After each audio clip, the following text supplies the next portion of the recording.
If someone missed the video in 7 parts, then a hint has been made for you in the upper right corner. In AII, there are heated discussions about the recent fight between the Prospector and the Hawk against the strongest Nomu, where the Prospector paid tribute to the All Might after the victory. Aizawa came to the class and reminded everyone that the students now have temporary licenses in their hands, and they must behave within this framework. Suddenly, an alarm sounded, and it turned out that this training session of class is to save people from the clutches of villains. Then the disciples quickly threw on the heroic garb and went to work on the rescue. Some engaged in reconnaissance and found out that there was a victim who had been carried away by the river. There is also a place where there was an explosion, and now there is a fire. In this connection, AII and Midoriua took care of the victims on the river, but it turned out that Mirio played this role. As a result, Mirio was saved by the efforts of many participants. The rest of the guys assembled a wagon, where Ida acted as horsepower, and they called themselves the Mobile Fire Brigade, which arrived at the scene. The rest went to the place of the fire. Bakugo, Kaminari, Kirishima went on a convertible in search of villains. Meanwhile, Todoroki froze the fire on the spot, but Nejiro appeared and there was an even bigger explosion, the consequences of which stopped Ishido and Aoyama. However, Nejiro captured Ishida, and a second villain, played by Amajiki, also appeared.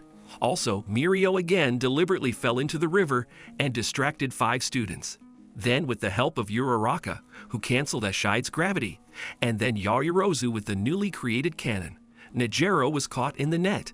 Meanwhile, Tail Man and Tentacle Man began a fight, which Deku joined in. But since this is just a game, he did not attack Amajiki, for which he received a powerful lesson in the body, since pity leads to destruction.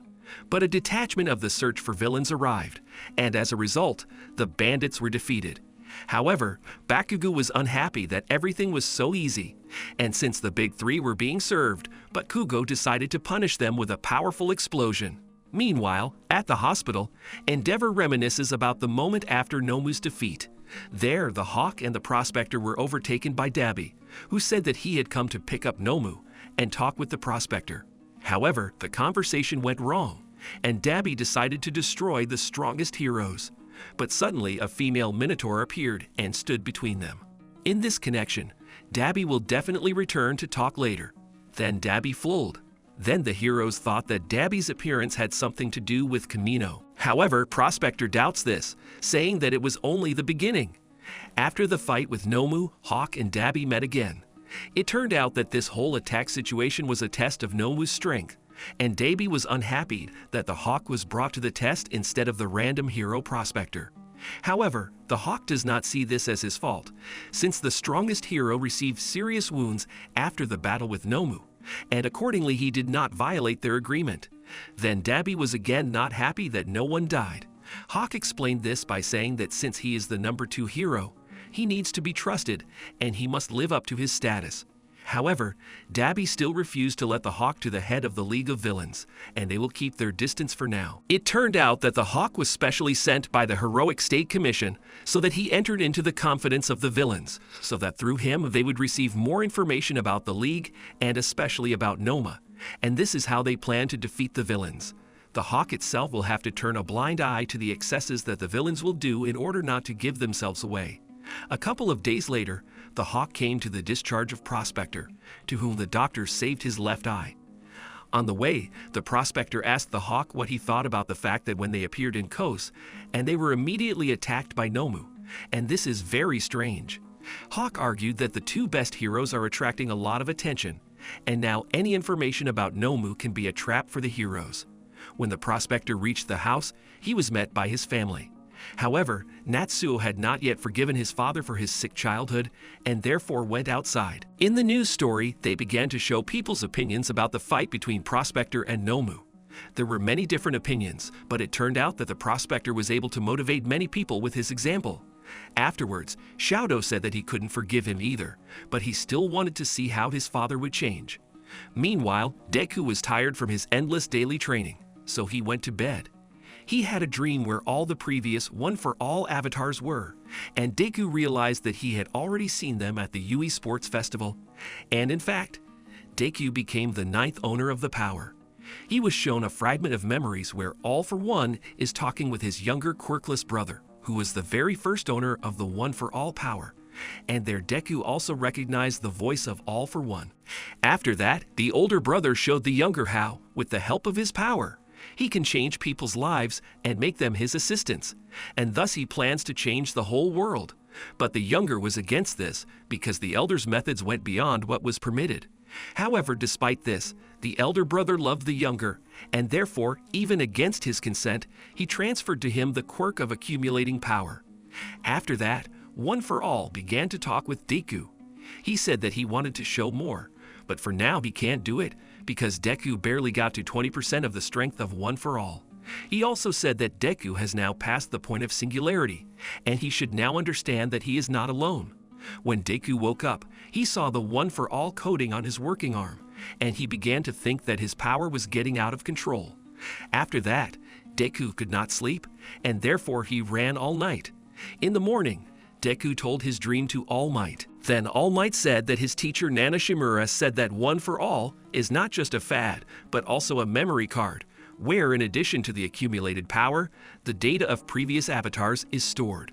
But for the One for All to talk to Deku, this is the first time, and it turns out that the quirk is evolving. Deku theorized that this is due to the increase in the power of the quirk, which can grow to a size that cannot be controlled, and then the wearer will come to an end. However, All Might reassured Deku and said that he didn't know how to help him, but he was sure that Deku's quirk was on his side and he should continue to study it. Deku then went to the combat training where classes A and B would participate, and also decided to join Shinsa, who would be the 41st members. Since the competition will be between teams of 4, Shinsa will compete once for a random Class A and Class B team. They split into teams, with Shinsa being on the team against Deku, which is good for Deku himself, as he wants to test if Shinsa's quirk is related to the silhouettes of the avatars he saw at the festival. Vlad told the rules, where teams will have to push their opponents into a cage at their base in 20 minutes.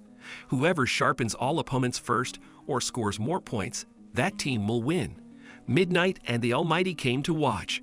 The first fight begins, where Class A decided to start by attacking Shiozaki, which Kuji discovered with his birds nearby. However, they were suddenly attacked by the Shishida beast, as it tracked them down with its flawless sniffing apparatus. It slammed Azui and Kirishima into the wall, while Tsuburaba was sitting on the back of the beast, who immediately threw Kauji into an air prison. However, Shinsa stepped in and took control of the beast.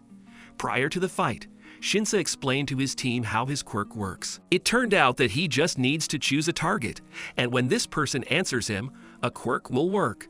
And already this person will follow the instructions of Shin's under control, and the curse can be removed with an ordinary shock. In the battle, Tsuburaba threw the Shinsa into an air prison, and began to bring the beast to life. When the beast woke up, it immediately grabbed Kaminari, who retaliated by attacking him with a bolt of lightning. Taking advantage of this moment, Asui, waking up, grabbed Tsuburaba with her tongue and headed towards the cage. But the beast came again, and in response threw Kirishima towards Chiozaki, who twisted him with grass and sent him to a cage. Also, the beast was able to imprison Kuji, who was in his hands in a cage. In response, Asui imprisoned Tsuburaba. The team realized that the beast calculates them by smell, and therefore decided to confuse him, and Asui smeared everyone with her mucus. It also turned out that Kaminari had left one of his electricity markers on the beast, and they used it to track it down. Because of this, the beast, sensing the approach of 3 Asui at once, realized that the opponents played on its weakness. However, he was still able to determine their location, and Shiozaki sent her grass there, thereby grabbing Kaminari, who was specially sent first to try to stun everyone through his pointer. However, Rin reacted and threw away the pointers, because Kaminari did not get hit by the discharge. This diversion allowed Shinsa to imitate Rin's voice, and he was able to take control of Shiozaki, who was immediately grabbed by Asui and also attacked Rin. Meanwhile, the beast went towards Shin's, but he attacked him. However, the beast was able to stand on its feet. Then Asui put the beast to sleep with one blow. As a result, Classic comes out victorious in this difficult battle. After that, everyone made a conclusion for themselves in which direction to move on. And then they announced the start of the second duel of Class A against Class B. At the start of the fight, Yoyorozu asked Tokoyami to reconnoiter with her shadow, and he immediately spotted Class B. However, his shadow captured Kuroiro with his shadow-walking quirk and started attacking Class A with it. When they were able to release the shadow by refraction of the invisible light, Kuroiro grabbed Aoyama and began to carry him through the pipes. But Tokoyami joined in, who, in practice with a hawk, learned to fly with the help of his shadow. He called this technique a powerful dart fallen sparrow. As a result, Tokoyami was able to grab Aoyama. After that, they attacked the pipes with a laser, and in doing so, they were able to take away the shadow of Kuroiro and surrounded him. However, the mushrooms that Komori created suddenly appeared everywhere. It turned out that everything that happened before was part of Kendo's plan. And now Class, with the help of Komori and Mangaman, will attack Class A from a distance to separate them. Mangaman can materialize sounds and sound effects from comics with his quirk, and he created giant phrases and divided the guys among themselves. Then Kendo started attacking Yaoyorozu. She plans to wear down the opponent, thereby winning. But it turns out that Yaoyorozu read this a long time ago, in connection with which she created a big cannon and sent a bag of gifts over the wall. She also glued herself to the cannon before passing out, and then glued Kendo to it so that she couldn't move. Meanwhile, Kuroiro was able to snatch Aoyama from Tokoyami's grasp and sent her to jail. Then Tokoyami found the invisible man completely covered with mushrooms, and they saw a bag of Yaoyorosa, in which there were thermal imaging goggles, alcohol, and much more. In this connection, Tokoyami put on glasses and they rubbed themselves with alcohol so that mushrooms would not appear on them. Invisible went to Manga and started attacking him. However, Kendo unexpectedly appeared with a sleeping Yaoyorosa. She blocked the invisibility. Meanwhile, Tokoyami overtook Kuroiro and Komori. He blocked Kuroiro with his cloak, and Komori was twisted by a shadow. But it turned out that Komori used a mushroom, from which Tokoyami began to choke, and he could not continue the fight. As a result, Class B won, imprisoning Class A in a cage. Before the next fight, AII Might told Deku that he would fight Shinsa in the 5th match, which may have caused the remnants of one for all to awaken. In the 3rd duel, Tetsu began to smash everything that was nearby, and Todoroki began with a powerful ice attack. In response, Juzo changed all plans with his quirk of softening any inanimate object, and Steel began to fight with Todoroki, and the Kaibara drill began to fight with Ojiro and his tail. Pony took on Shoji, Ida took on Juza, who managed to block him in the ice. But since Ida improved his suit, he was able to escape and move at great speed, thus forcing Juzo to hide underground and go to help the team. Ida himself went to Ojiro, who was attacked by Kaibara. Ida sent him to jail at breakneck speed. Meanwhile, Todoroki, remembering his childhood, unleashed his full strength, while Kirishima defended himself and tried to counterattack. When Todoroki decided to go beyond his limit, Juzo appeared and stopped him with his bottom softening. Since Todoroki used up a lot of energy, he passed out. Aida suddenly appeared and attacked Juzo with frenzied force. Picking up Todoroki, he decided to regroup, but Juzo softened the building with his last strength, and the Steel One also with his last strength dumped him in the direction of the fleeing opponents. Aida managed to throw Todoroki back, however, he himself was hit by a liquid building, which became solid after Juzo lost consciousness. The start of the 4th battle was announced, in connection with which Jiro began to track down the opponents by the sounds. But because of Tokage, who can divide her body into 50 parts and control them to create noise, she interfered with Jiro, so Bakugo decided to attack head-on. Because of this, Class A came under a counterattack from Class B, where debris was thrown on them along with Kojiro's glue, but everyone was saved by Bakugo. Then Bakugo decided to take revenge, and therefore wanted to attack Kojiro, but Awase appeared and welded Bakugo to the building. However, Sato saved him, and after Bakugo attacked Kojiro, and Sato captured him. Jiro then captivated Awase with her sound, and they also twisted him. In the same way, they overtook Togara and tied him up. Meanwhile, Sero busied himself with tying up Tokage's parts, and he also attached a grenade that Bakugo had given to everyone to one of her parts. With this explosion, he sent the Tokage straight into Bakugo's arms, and Class A ended up with a clear victory. Before the start of the next Gran Torino, he called AII Might and said that he thought about the situation that happened with Deku. The old man remembered the moment when, even in his youth, Nana Shimura, after inheriting the power, told him about a dream where an indistinct shadow of a man appeared in front of her, who said that the time had not yet come. Then the Almighty thought about when that very time would come and what would happen to the carrier one for all. The fifth duel began, where from the very beginning of the battle class I decided to repeat the formation of the Bakugo team, where Deku must capture all the attention of the opponents on himself. Meanwhile, Clasp split up. Monomu and Shinsa went in two, the rest separately. Monomu and Shinsa are very similar as they were humiliated as children due to their quirks. Shinsa also talked about taking control of Deku at the sports festival. After that, Deku himself appeared and started chasing Monomu, who tried to piss him off by insulting and humiliating him. He managed to do it, and Deku's quirk got out of control, and he began to destroy everything. However, Deku doesn't know how to stop. Meanwhile, the teams fought against each other at a distance, where with the help of a poltergeist, they threw things reduced using Yui's quirk, and Shota protected the allies with his quirk of repeating what had already happened. Uraraka saw Deku's lightning bolts. She decided to go to him to calm him down. Seeing Shinso, she asked him to use his quirk on Deku, so he would fight Deku in return. Deku agreed to fight him, and Shinso took control of him, and his power began to calm down. Deku reappeared in the one-for-all world, where Daigoro, the fifth holder of Banjo's power, appeared before him, who informed him that the power reacted to emotions, and since Deku was furious, Banjo's quirk was activated. He also explained that Deku is not in a dream, but in the world of the one-for-all quirk, where the souls of previous avatars live, adding that Deku must learn to control his emotions so that he can use this power. And after that, 6 quirks other avatars. Now the very essence of one for all is growing, and Deku is generally lucky that Banjo was his first, since it is his quirk that is great for capturing people. Before Banjo disappeared, he gave him motivation, and also said that they would all be by his side, and it was Deku who would have to complete one for all. At this time, Uraraku slapped Deku, thus waking him up. Clasp continued to attack with their combo attacks. At this time, the Deku was trying to figure out what to do next, and he asked Uraraka to use weightlessness on him. However, at that moment, he was attacked by Monomu, but in response, Uraraka used a powerful technique and flumped Monomu. She carried Monomu into the cage, where he shared that he increased the effect of the stolen quirks to 10 minutes, and he also increased their number. And now the effect of the stolen quirks does not disappear after time expires. He will demonstrate this. Meanwhile, Deku began to fight Shinso. Shinso began using the ribbons that Aizawa taught him how to operate.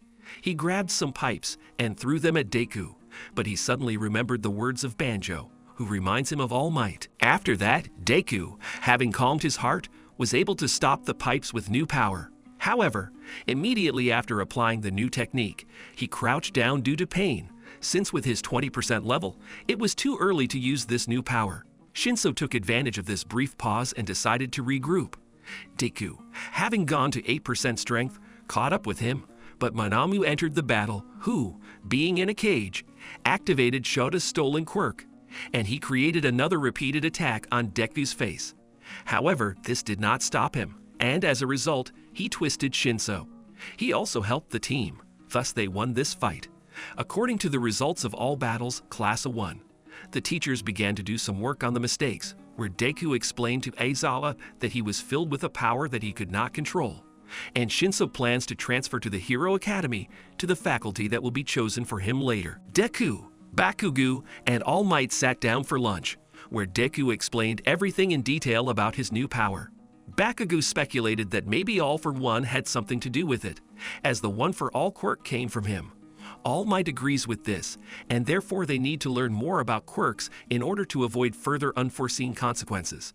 In this connection, they went to the training field, where Bakugo began to beat out Deku's quirk. However, nothing happened. The next day, the teachers decided on the Shinso case. Aizawa then asked Monomu to copy Irie's quirk.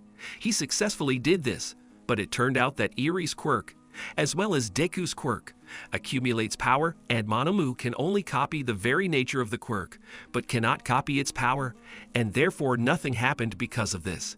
Meanwhile, Bakugo and Todoroki passed the Provisional Hero License exam. They successfully received certificates, and after that they already saved the city from water thieves, which they cope with without much effort. The next day, the guys learned about the incident in the city of Teika, where 20 people destroyed the whole city. The aftermath is rumored to be worse than the Camino, and this is just the beginning of something unimaginable. Be sure to subscribe to the channel, like and press the bell so as not to miss new videos. AniMap was with you. Bye everyone.